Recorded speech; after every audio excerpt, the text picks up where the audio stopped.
This is All India Radio. The news read by Valsa Williams. President Ramnath Kovind, Vice President M. Venkaiah Naidu and Prime Minister Narendra Modi paid last tributes to former External Affairs Minister Sushma Swaraj at her residence in New Delhi this morning. Leaders across party lines also paid last respects to the departed leader at her residence. The prominent among them include BJP leader Amit Shah, Lok Sabha Speaker Om Birla and UPA Chairperson Sonia Gandhi. Delhi Chief Minister Arvind Kejriwal, BJP National Working President JP Nadda, BSP Chief Mayawati, BJP MP Hema Malini, Kerala's former Chief Minister Oman Chandi and TMC MP Derek O'Brien also paid tributes at the veteran leader's residence. Nobel laureate Kailash Satyarthi and Yog Guru Ramdev also paid homage to the astute leader.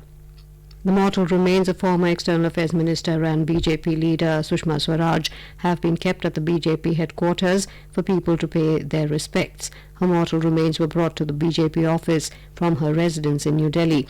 The last rites will be performed at Lodi Crematorium this afternoon.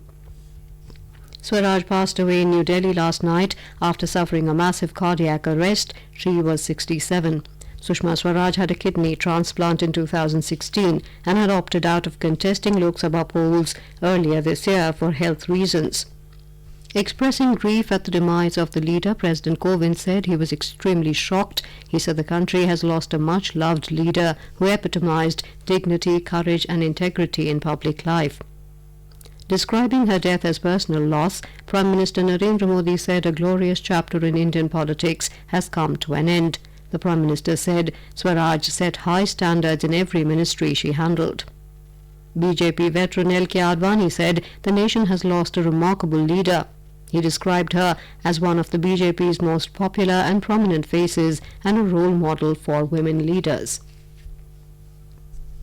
President Ramnath Kovind has declared abrogation of the provisions of Article 370 of the Constitution, which gave special status to Jammu and Kashmir. A Gazette notification to this effect has been issued by the Ministry of Law and Justice.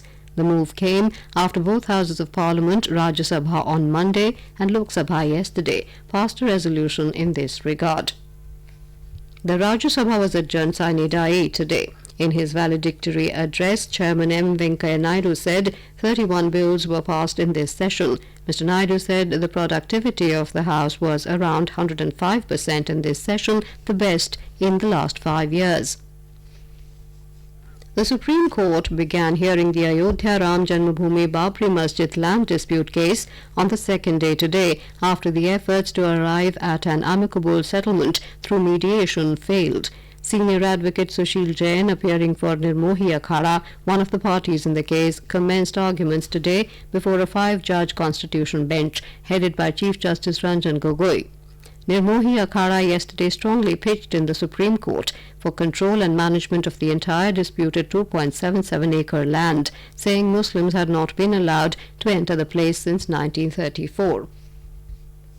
Reserve Bank has cut a repo rate by 35 basis points to 5.40% to give a fillip to the economy. The reverse repo rate under the Liquidity Adjustment Facility stands revised to 5.15% and the marginal standing facility rate and the bank rate to 5.65%.